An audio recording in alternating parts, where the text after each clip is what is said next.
An appointment, no. We're sitting here, over 1,500 students later.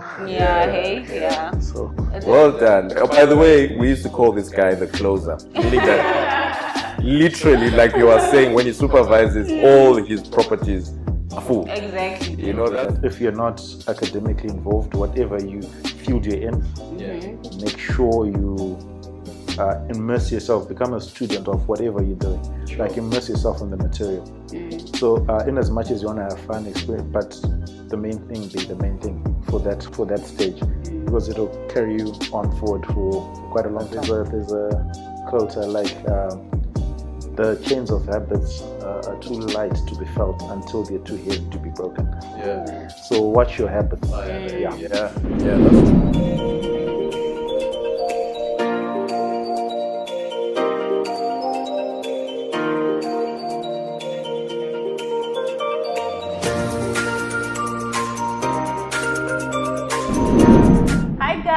Welcome to our podcast. You are capable. Please don't forget to like, share this video, and also comment down below.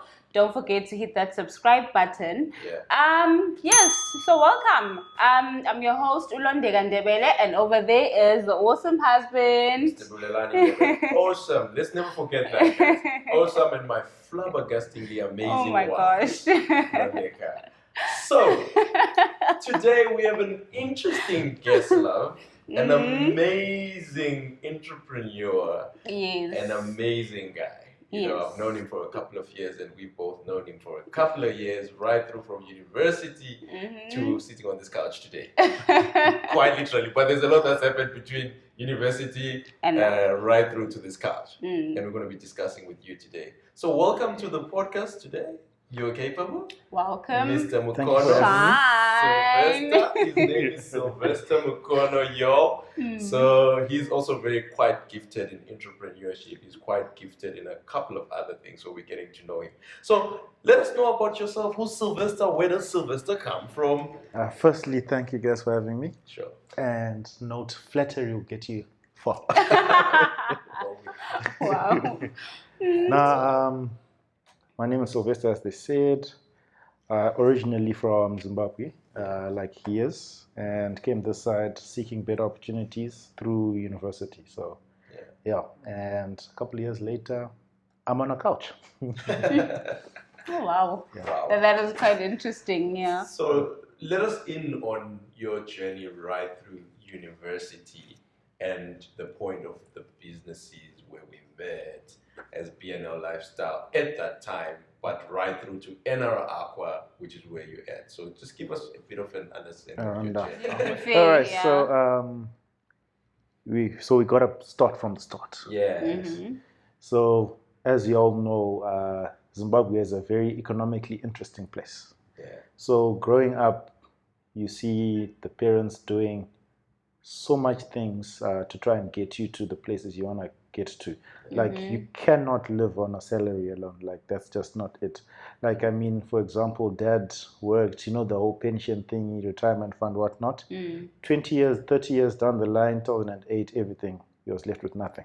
So it kind of wakes you up and be like, you can't trust the system. The system can be broken. Sure. So entrepreneurship, I think it comes natural because you literally just have to hustle. And coming in first year, by the time I got to second year, it was a matter of, okay, cool. The parents have offered me the opportunity to be here, but life is not guaranteed. What if something happens to them? Or financially, they're not able to support me. So it was a matter of, whilst things are okay, I don't have to wait for life to wake me up for me to start doing things. So it was a matter of, why can't I get to a point where I can pay my own school fees? Sure. So that's how it started. And third year started one or two things trying to, get into it. Well, but for someone who doesn't have a similar background like you, so what advice would you give to that person in terms of, looking into other opportunities in life, basically? I mean, for you, it was because of your background that actually persuaded you to look for more opportunities. But someone else, who's still sitting at home and doesn't see the fact that no, the world isn't as rosy as it may appear. No, it's what I usually tell people is it's a choice. We've all heard of those people that were in varsity, something happened, they had to work in spa, or they had to go waiter for like 2 years, save up, then come back to varsity. I'm of the thinking, why wait until life does that? Whilst you're studying, you can still do that stuff. So yeah, it's all about getting out of your comfort zone. As long as you're comfortable. There's something wrong. Sure. I hate being comfortable. When I get comfortable, I get worried. Sure. They say you must be proactive instead of being reactive. So that's a very good thing. Yeah. And you're right. I think obviously we base our understanding on a Christian point of view, right? A God idea is a great idea, for sure. But it's only left as an idea unless you action it, right? Action, yes. So for me, I like, especially with our guest today, Mr. Mukono here, because we started a long time ago on the journey as well with you.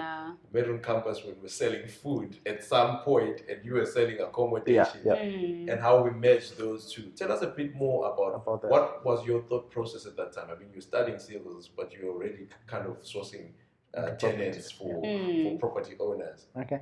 Where that journey started is I got raise that I did not like. Then I went to stay at a property, and I kind of quite liked the commune setup, and I was inspired by the man who was doing it. I saw that, hey, there's a gap there, so I started helping him, and so he took me under his wing. That's when I got into the game, and then soon enough I was basically a supervisor for 2 of his 3 properties. He wouldn't even touch them until eventually I got onto my own. That's where we glorious. Life is funny. Like, what are the chances that we came together in the same room at the same time discussing 2 ideas that could merge? So that was fantastic. The property and the food. I mean, students, I think UKZN is one of the only universities in South Africa that doesn't offer food. So that was an opportunity because, so the 2 ideas had one target market. So it was fantastic. It was a good link. The rest is history. It feels like we're going back to that conversation. It was a divine appointment. No. We're sitting here, over 1,500 students later. So well done. By the way, we used to call this guy the closer. Literally, like you were saying, when he supervises all his properties are full. Exactly. That's the one thing I appreciate about this guy. Student intake, he's the guy to go to. He's the guy to go to. I think there's no one that doesn't know Sylvester at UK. Trust me. And maybe then, now. Corona, And then eventually, so you graduate and then you start working at NR. So how's that experience been for you? So the fantastic thing was when you get, because he was a year, both of you guys were a year ahead. So it's nice making friends that are ahead of you. At least you don't have to go and recreate paths. You can just follow the path, So as I'm doing my master's, these guys went straight into industry, and they roped me in to the work they were doing, and slowly but surely, before I even finished my master's, I was working for NR Aqua. And how's your experience at NR Aqua? I mean, working with obviously the water side of things and the engineering side of things. Quite a shift, obviously, from the student accommodation, but you're now quite involved with smart metering and all this stuff. How's your experience in that field? No, it's really fantastic. The thing is, at least I get to use the qualifications. So, and from the research I got done, I'm into the water things. So it's actually quite nice to get some practical experience on the ground, and we see. So it's actually helping me, like now with my PhD, because I've had the experience, I know exactly what's on the ground, how water supply works, how utility management works, and where best I can do research to impact the real world and stuff. And the work environment in NR was like tops. Thank you so much. Well, he gets to live at a waterfront, so what can it? Watch all the yachts, but go and work. But that's the thing, and we've always referred to this. You've worked so hard to earn that life. You know, you're living on a waterfront, but you actually are working during the day. You do. Right? But I've got one complaint. Sure. Yeah. You see the waterfront? Yeah. It's comfortable. Yeah. What you I don't like at? comfortable. That's his biggest complaint. Oh, wow. So, Mr. Sylvester here is part of the youth development and the youth empowerment scheme through NR, in other words, on the side of obviously the youth empowerment with the engineering side. But there's whole other employment opportunities for people that are out there. Like we said, guys, do write to us. If you're about to finish university, our foundation is info@youarecapable.com. Remember to write to us your aspirations. Like I said, this man sitting here is such a G. In my young brother's language, he's amazing. But also, the other thing that I wanted to find out from you, Mr. Mukono, you started working and all that. What are the challenges, though, that like practically you faced within the work environment in itself? The work environment is different from the academic environment. Sure. Yeah, it's less mentally challenging and more discipline than anything else. Yeah. So that is, and it's more about we are becoming the routines you start making determines the life you start living. So that's just about it. So if you manage your self-discipline, the transition should be fine. It's just that is the single most important one. Yeah. I like that about you, but you also kind of involved at work, but you're also doing still property and all that. Tell us a bit more. Can you elaborate to us for someone listening out there and saying, okay, you're working, I hear your journey, and you're managing all these things. How do you maintain that discipline? Like, you've got a lot of things going on at the same time. I mean, you're a young man, you could be doing other things. I mean, living your best life out there. Well, what you think is your best life. Yeah. But the thing is, you guys are married, so it's kind of easier for you too because you are each other's accountability partner. Sure. So when he feels lazy and he doesn't want to do what he wants to do, you honors but and vice versa. So you guys push each other. Yeah. But from my end, it's it gets tricky. There's mommy, I'm sure. But also you're trying to impress them, so you're not telling them all the bad things and stuff. But I don't wanna beat around the bush and be all rosy and nice. We work hard. Sure. But when people hear that, they think every single day is a 24-hour grind. No. Life is about your consistency of the 90% of the things you do. Sure. So if I'm on a diet and I'm gymming, if I eat a burger one day, it's not gonna really distract from the. So it's about what you do 90% of the time consistently. So you do. We all do go through bad days where we feel like this is useless. And it's just a matter of the obvious must be done. Just what you gotta do, just get it done.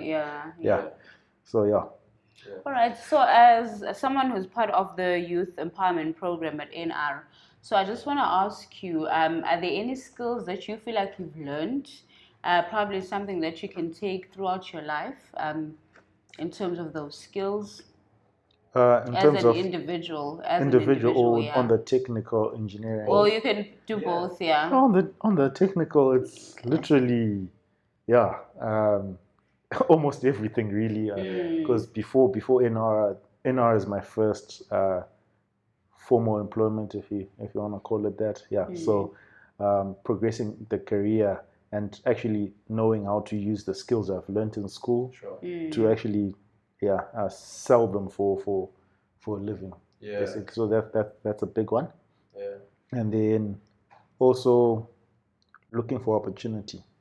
So in as much as you're working, one of the things I like about the NR environment is you get a chance to look for opportunity.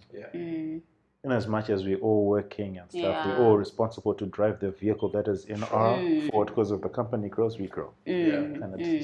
And I think that's very important because that's the culture we've always, and I also was mentored under, the idea of not thinking of the place where you work as just as a job. Yeah, 9 to 5, go home, sleep. Go home, sleep, but also look at other opportunities. So for guys also that are out there and working, I love the idea of Sylvester. I always say to him, and I know we share the same sentiments. The idea is that it's a 9 to 5, but we do things after 5. Yeah. Guys, it's okay to do things after 5. And I like the fact that you see that there's actually room for growth, because in some environments people will actually suppress you to actually just be the fact that we want you here forever and ever, but not necessarily that we want to also see you grow. So I think that that's a very good aside to it. I'd definitely say so. Yeah. What's your recommendation for someone listening to us today in terms of time management? What's your recommendation around time management? What's your recommendation? Time management, it also depends on, let me categorize it in different age groups. Because I mean, from like 18, straight off high school until like second, third year, your time management is a little different. Make sure you do the first things first. Get whatever academic paper you are working on. Make sure you do get that. If you're not academically involved, whatever field you're in, make sure you immerse yourself, become a student of whatever you're doing. Like immerse yourself in the material. So in as much as you want to have fun experience, but the main thing be the main thing for that stage, because it'll carry you on forward for quite a long time. And then from like 22-ish third year to like about 26-ish, that's where you set the foundations for almost kind of the rest of your life. The routines you start doing, the habits. There's a quote I like. The chains of habits are too light to be felt until they're too heavy to be broken. So watch your habits. That's true. It's true. And you're right. Literally, it's easy to when you start a habit, it's actually easy to get into a habit. But to get out of a habit, it's quite a challenge. But the nice thing is, it's true for both good habits and better. So now you can use it for good. So now if I want something good, just start little, it's one step at a time. And then, because we are just below 30 now, so, and then for the... just below. We're about to touch that. Oh, no. Both of us are about to.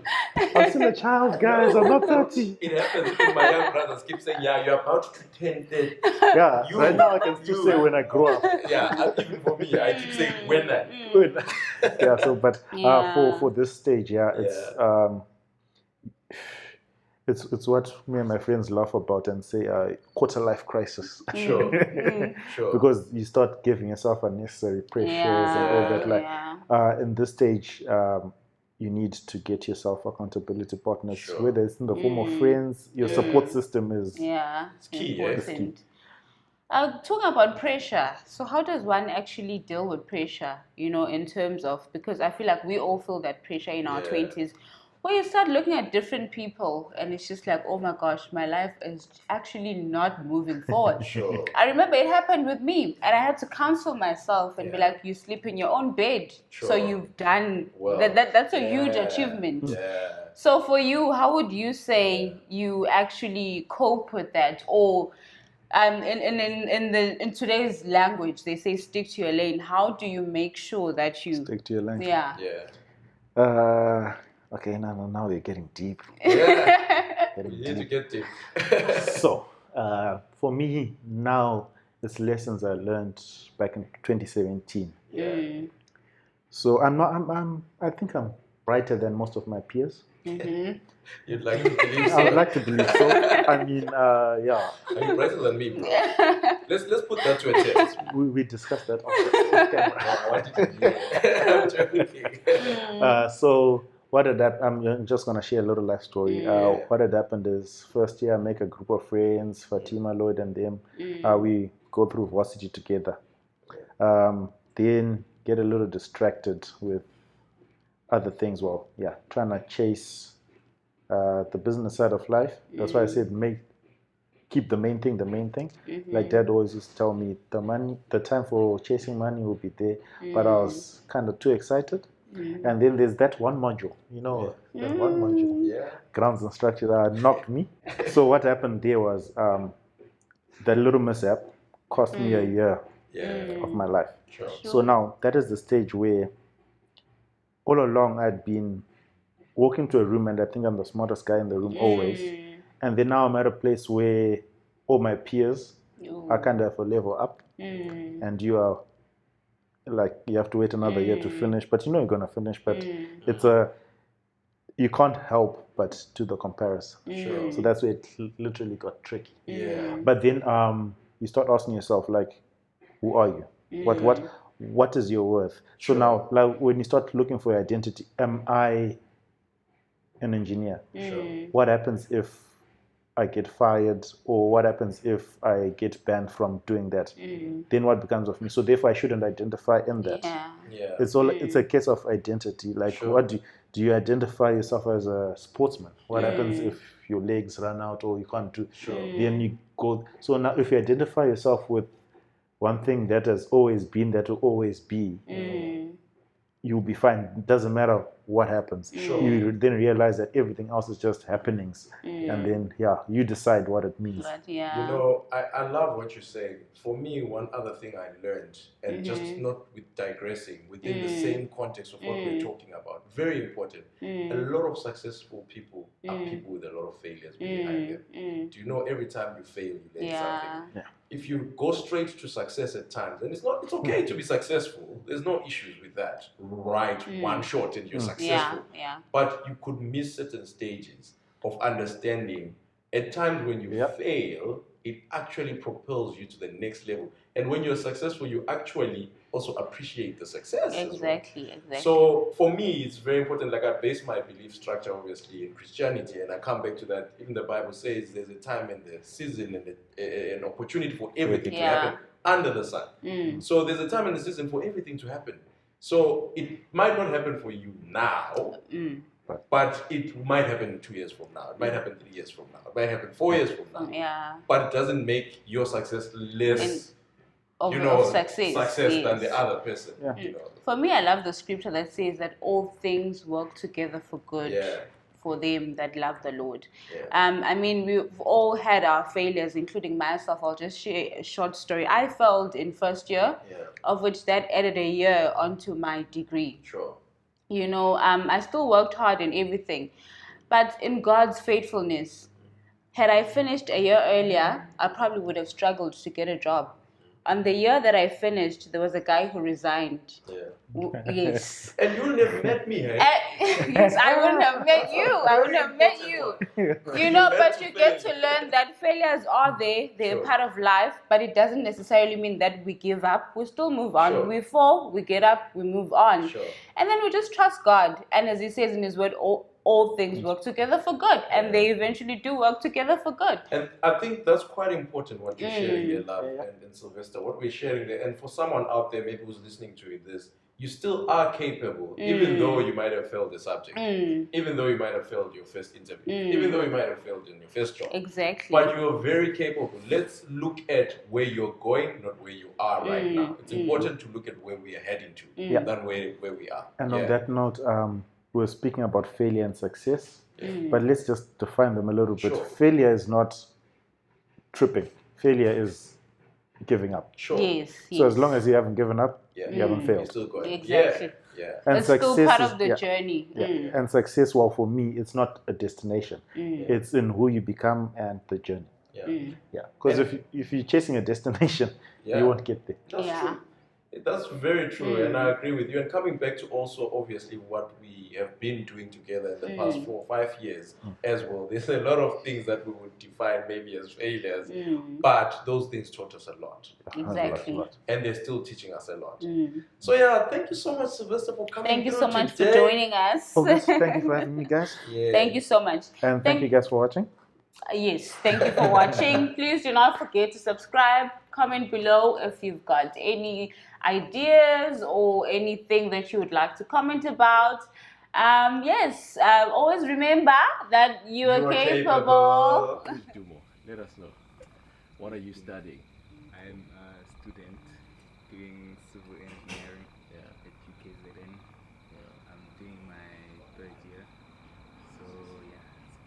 just student life. That's me. Basically, Yeah.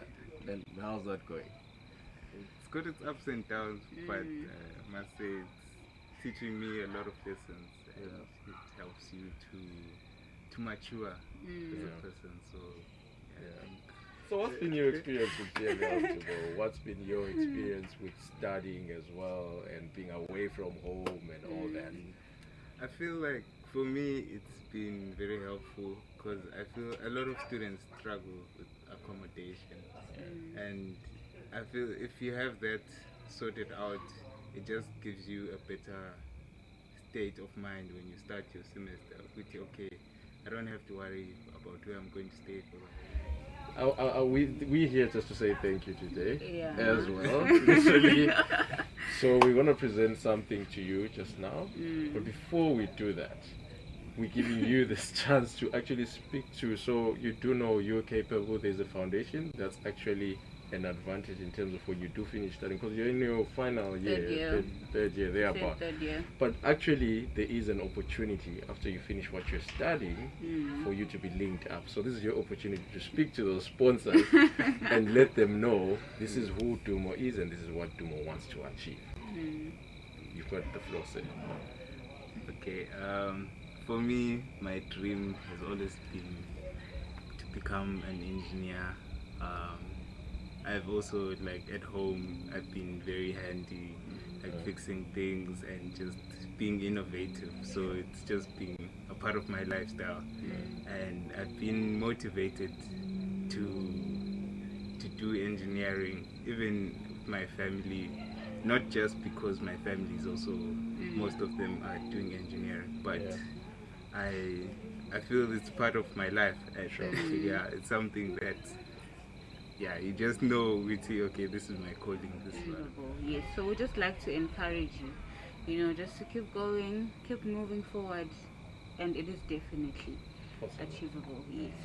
So we just like to thank you with an accommodation voucher. We just want to say thank you so much for the support.